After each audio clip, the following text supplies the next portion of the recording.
cabin, and this group decided that the best way to raise public awareness of civic issues during the election was to host a forum in each ward. And that's something that has only happened for the first time last election in 2010, and we're doing it again this year. Every ward has a forum hosted by Civic Camp just like this. So thanks to the Civic Camp volunteers who have donated their time to put this series of forums together. Thanks to the Thorncliffe Greenview Community Association for letting us use this hall. Thank you to Calgary Sound Rentals and the Calgary Road Runners for providing equipment for tonight's forum at a significantly reduced rate. Thanks to our media partners, CBC Calgary, CJSW, Fast Forward Weekly, and Metro Calgary. Thanks to the Calgary Association of Parent and School Councils and the Alberta Teachers Association for supporting our school board trustee citizens forums. Thanks to the Students' Union of Mount Royal University, who are our Ward 11 Citizens Forum partner, and the University of Calgary Students' Union, who are our Ward 1 and Mayoral Citizens Forum partners. Thanks also to the Calgary Foundation, who managed to help us pay the few bills that we have racked up for these forums. Finally, thanks to the citizens of Calgary for supplying our questions, and to the Ward 4 councillor candidates for joining us. We've named these forums citizens forums because the questions for the first part of the night have come directly from Calgarians through the civiccamp.org website.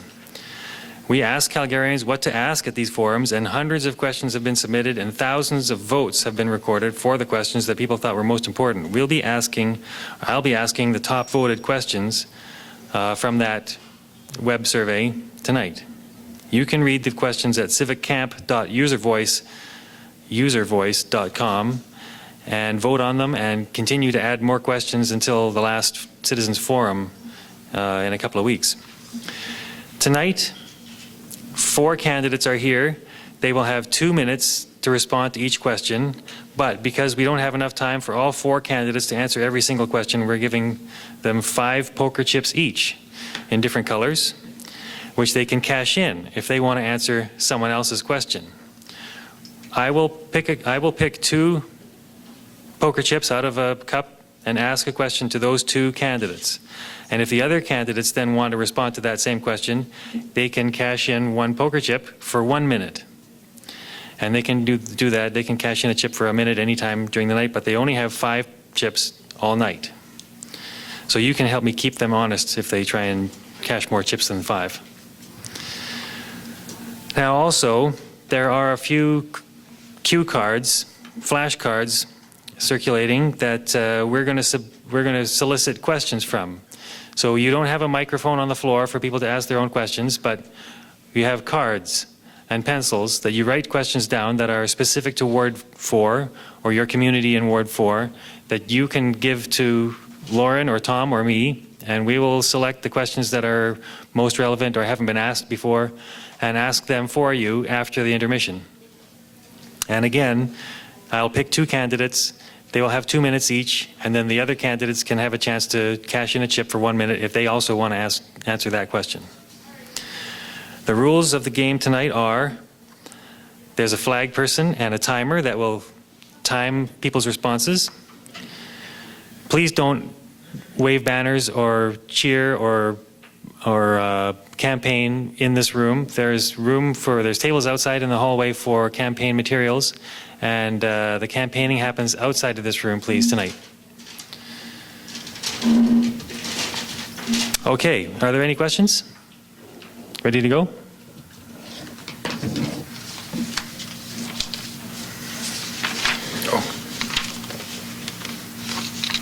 Oh, where did it go? So, let's start. First question 1 goes to Blair. Michael in white.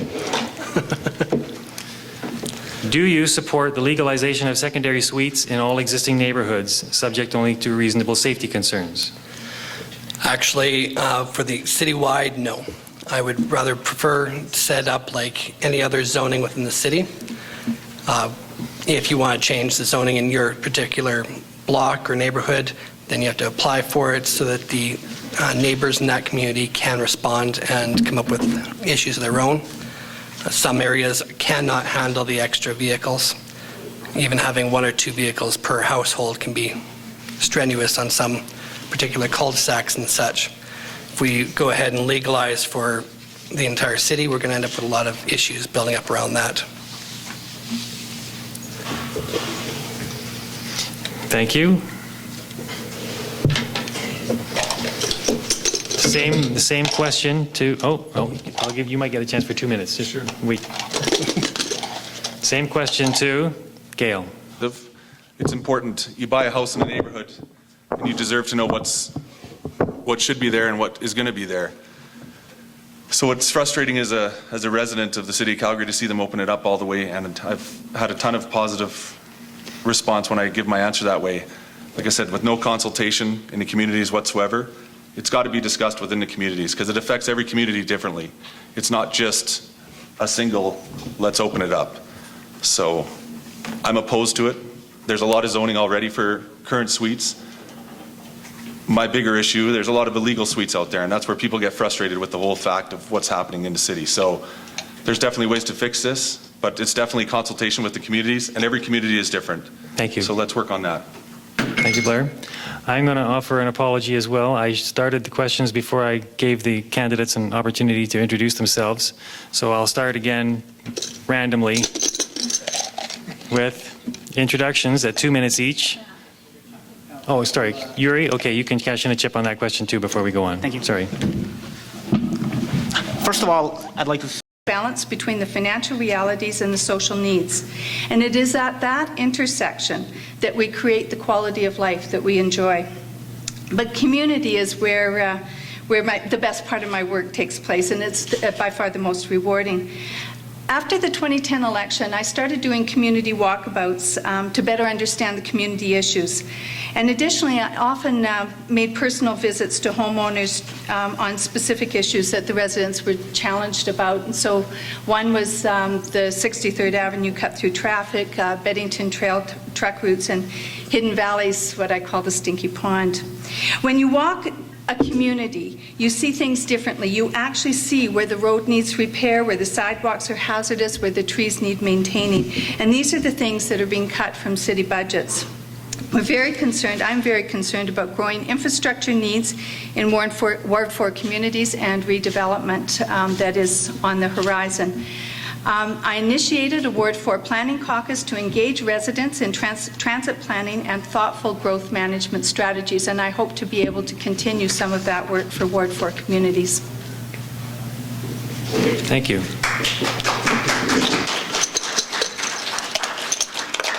Two minutes introduction from...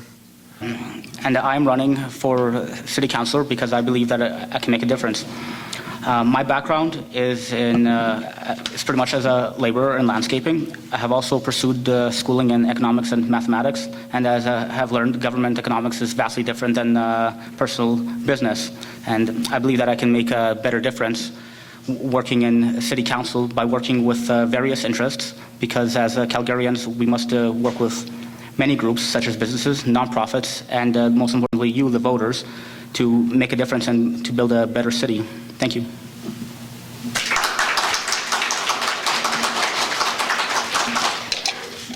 Okay, thank you. Thank you. I want to see my chip come up there. I want to make sure it's in there. There it is. Blair? My name is Blair Houston, born and raised in Calgary, Alberta, Huntington Hills. Went to Sir John A. Macdonald, John D. Diefenbaker. I'm 38 years old, have a beautiful family, and we also intend on staying in Calgary for the inevitable future. I've been involved in the community for many years, growing up in the community, playing hockey, playing sports through the parks. Sat on the CNC board hockey when it was CNC, now it's McKnight. Sat on the Calgary Elks board for a few years. I'm self-employed for 11 years in the restaurant industry, so I definitely understand the value of a dollar. And my biggest goal here and passion is to bring common sense back to City Hall. Nobody speaks up for the people. There's a lot of residents here that are frustrated. Housing would become available for those that need it. Furthermore, when we develop new communities, I believe in not just constructing single-family dwellings. When we work on new communities, we need to construct multi-housing complexes that are built right into the community.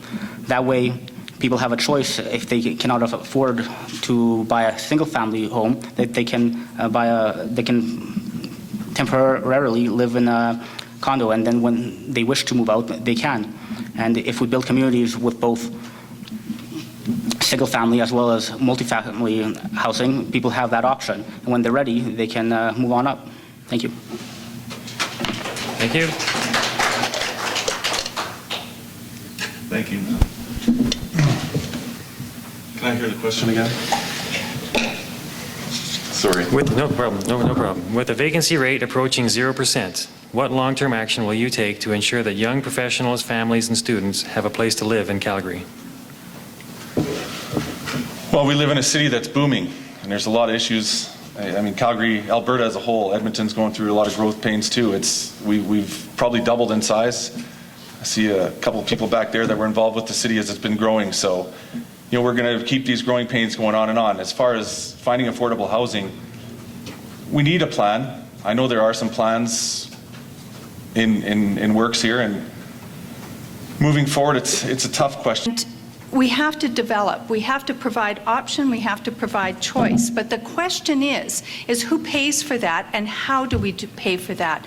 And right now, what we have done in the past is we have incurred the cost, but the city has incurred the cost.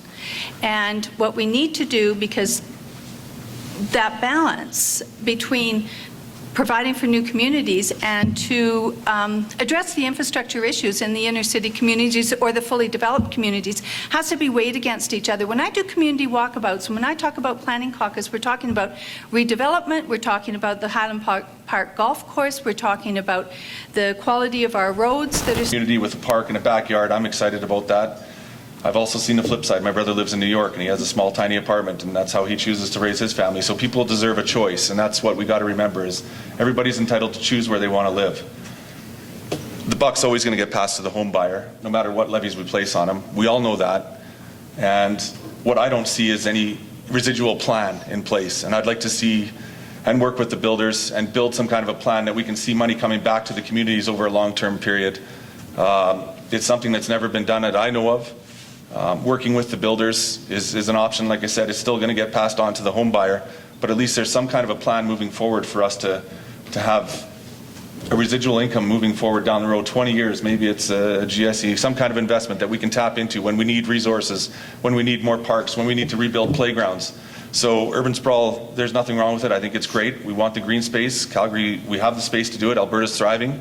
Let's continue to grow and build and invite people to come to Calgary, because it is the most beautiful city in Canada. We know that. So that's my answer to that. Thank you. Any other candidates for a minute? All right.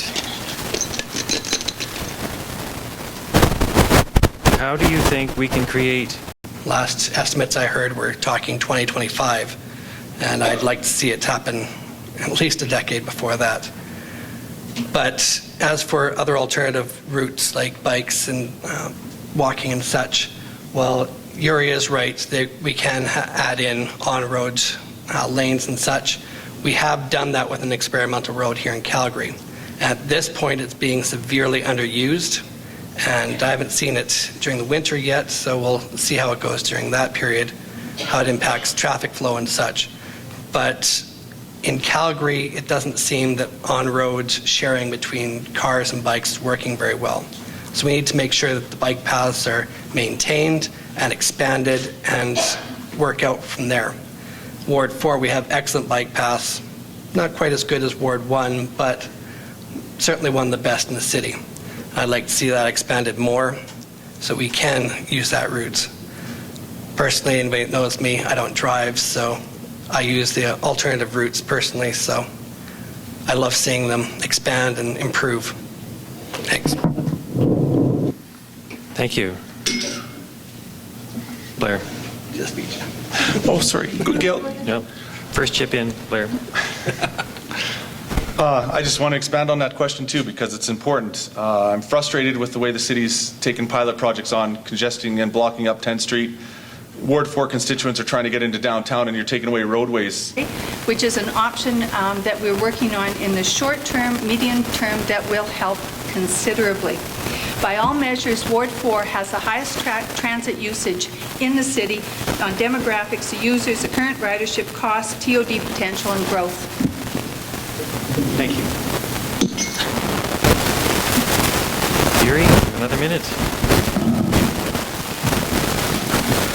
Well, I believe that it is important to build bigger and better roads because as an expanding city, we require them. It's also important to better computerize the traffic grid that we currently have. I'm sure, as all of you have experienced, you'll be driving along and there will be a traffic jam and there will be hundreds of meters of cars stuck in traffic, whereas perpendicular to the road that you are traveling on, there's only 1 or 2 cars there. And you're sitting there and just waiting for 2 or 3 minutes, and that's ridiculous. We need to better computerize the traffic grid so that we have sensors that... Okay.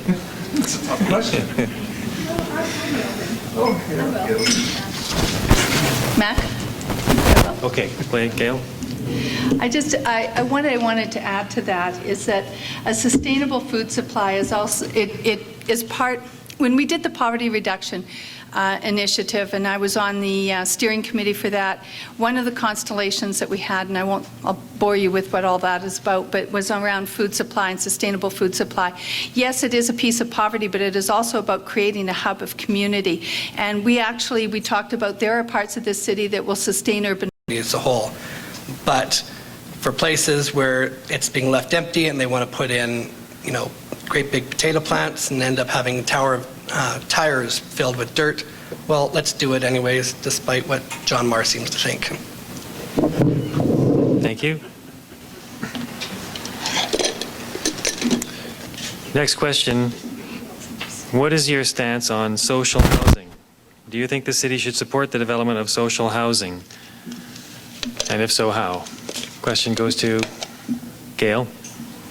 Excellent. As chair of the Calgary Housing Company, which actually does social housing, I know that we are in desperate need of increased housing in this city. The wait list for Calgary housing went up by 25% just after the flood. So it's a huge issue. We have moved from being from the supply being a problem to it being a crisis.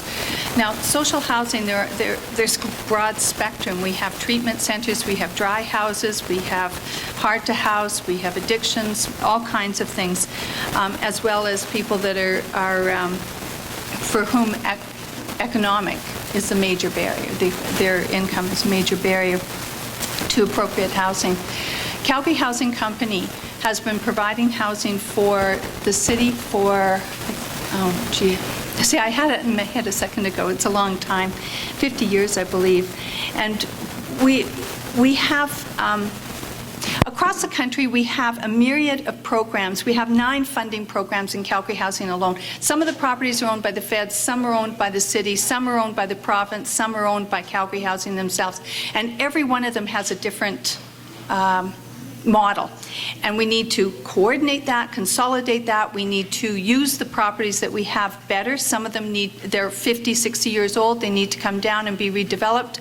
We also need to be mindful of the hard to house, and when we need to incorporate housing into our new communities, social housing into our new communities, and we need to incorporate social housing into some of our existing communities as we... High number of people who are barely making it, including the physically handicapped, the low-income seniors, fixed-income seniors, students like our friend Yuri here, and so on.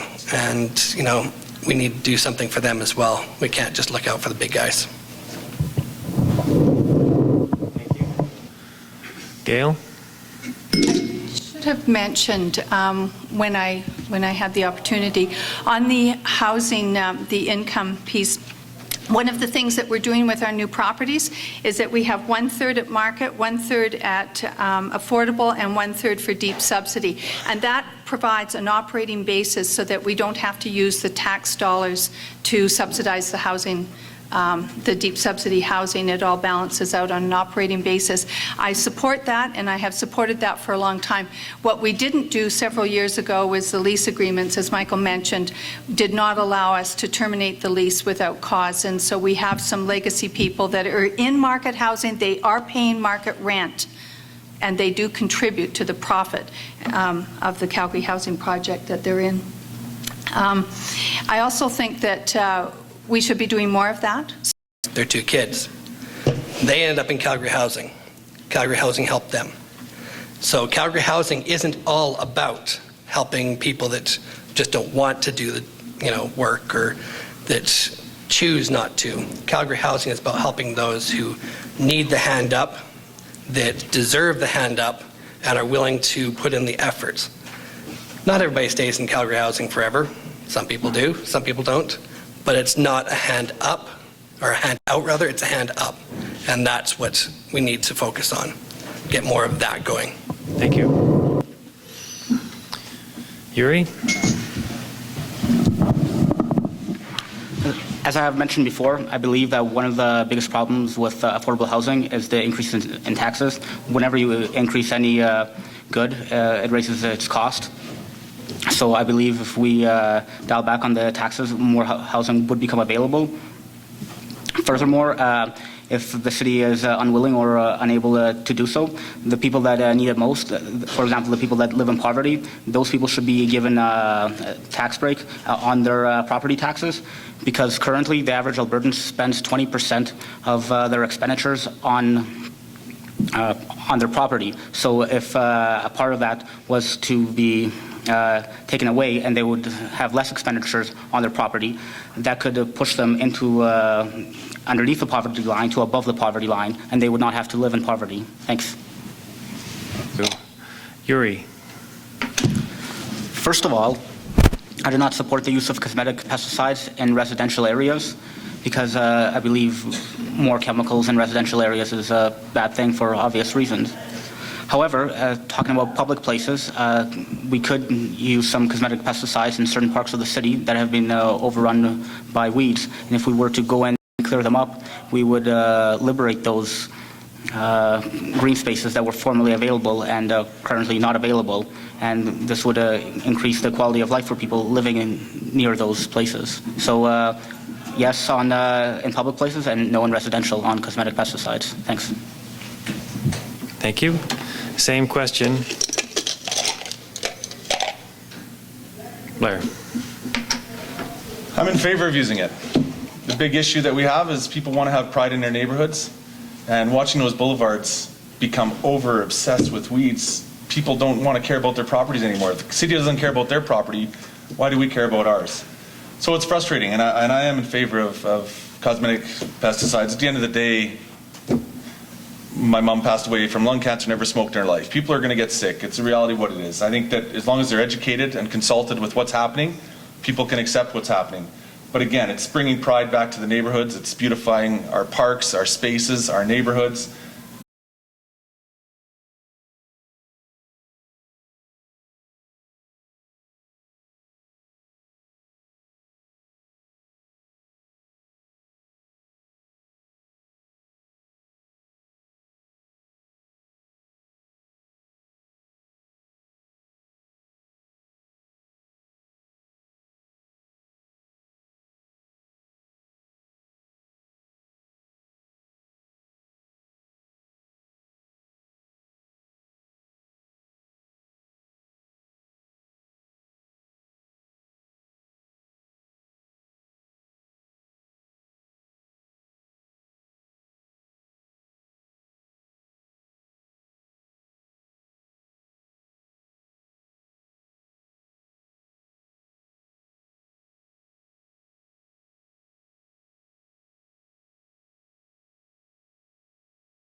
Hello, testing.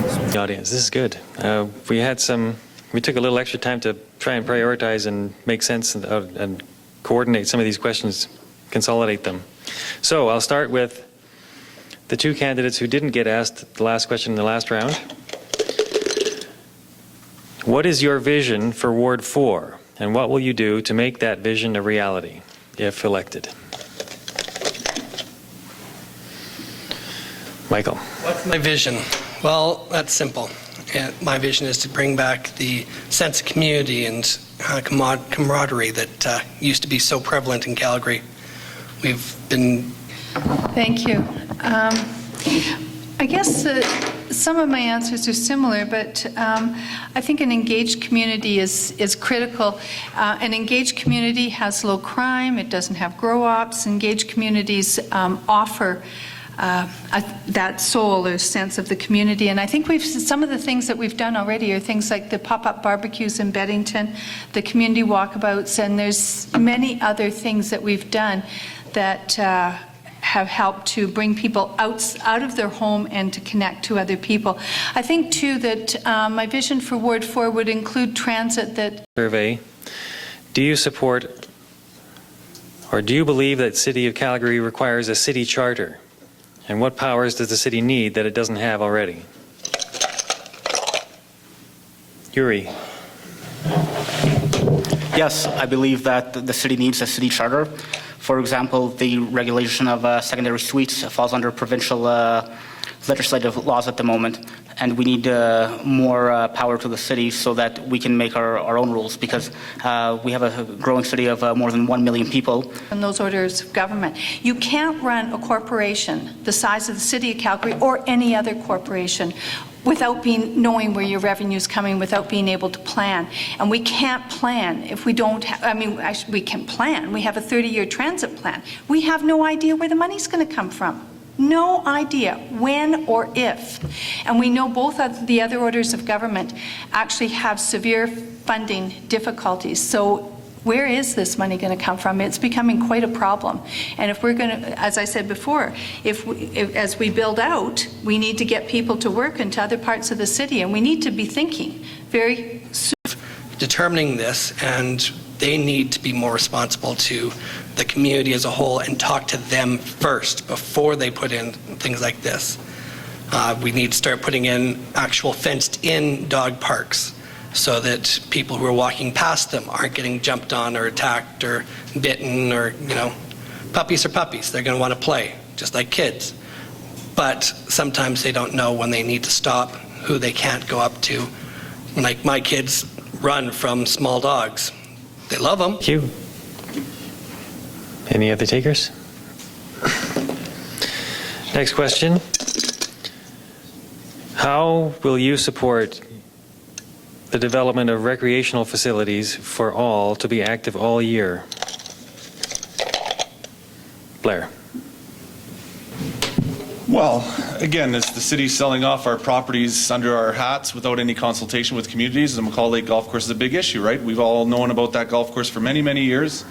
I personally grew up on that golf course, so, we definitely need, and as I stated earlier, when we build new areas and new properties, I think a great option is maybe put together some residual fund, what we could invest back into our communities and build more green spaces, build more parks, build more arenas, build more public spaces, because it's frustrating. Like I said, that McCall Lake Golf Course took everybody by surprise, and now they want to sell it off and make some money, and it's frustrating. You start taking away the public access like that, it's going to keep dwindling away, and if we give them the power to do that, where's it going to stop? So I think the problem is quit taking it away. We're a big city. Because the numbers I have seen, and I'm told some of the numbers to be wrong, but the numbers I have seen show that course is being underused. It's not really working for the community. So let's talk to the community first. Let's find out. Are you guys using it? Do you guys want playground zones? Do you guys want baseball diamonds put in? What do they want? Maybe we could end up putting in a water park along the lake. But let's keep the green space green. Let's keep it active and usable by the community as a whole. This is something that's, I've got a young family. Experiencing managing large budgets and financial planning. Gail. Sorry, can you repeat the question, please? Please tell us about your experience in managing large budgets and financial planning. Well, I will say the largest budget I've ever managed is the city budget, which is $3 billion in operating. I guess one of the things I'd like to say about the way we current 3-year budget has been the public consultation process. So City Council met every month for a year doing strategic planning on what we're going to do. Thank you. Same question to Yuri. My biggest experience with budget managing has been in my landscaping business, where during some busy weeks during the summer, I've had turnovers of tens of or up to $10,000 weekly. I will admit that I have never budgeted anything as big as a city budget, but and I have experience with risk assessment and versus certain investments to be made or not to be made, and how to move forward with said business. Thanks. Thank you. Blair. Expanding the city's physical footprint puts costs on the city in terms of infrastructure and the provision of services. And some have said at the expense of downtown revitalization and densification. How do you intend to support Planet Calgary, or the city's municipal development plan, and its direction to Calgary Transportation Plan to become Planet? There's a number of things in there that are incredibly important, and one of the things that I think is incredibly important to remind people of is it is not an anti-development plan. It does not say we're not going to build any new communities. That is not in Planet. What is the resources downtown and any of that stuff. So again, that's something that we would have to talk with the home builders and develop these communities properly and develop these green spaces properly and make sure that the city isn't biting more than they can chew. And maybe that's the problem that's happened so far, is that the city's gotten away with not putting enough onus onto the home builders and developers. So maybe that's what we need to talk to them about and get on the same page. And like I said, maybe put some programs in place to make it. Website has mentioned you'd like to have residents take pride in their communities. How will you engage them in taking pride in their communities? Well, first off, being a lot more involved in the communities.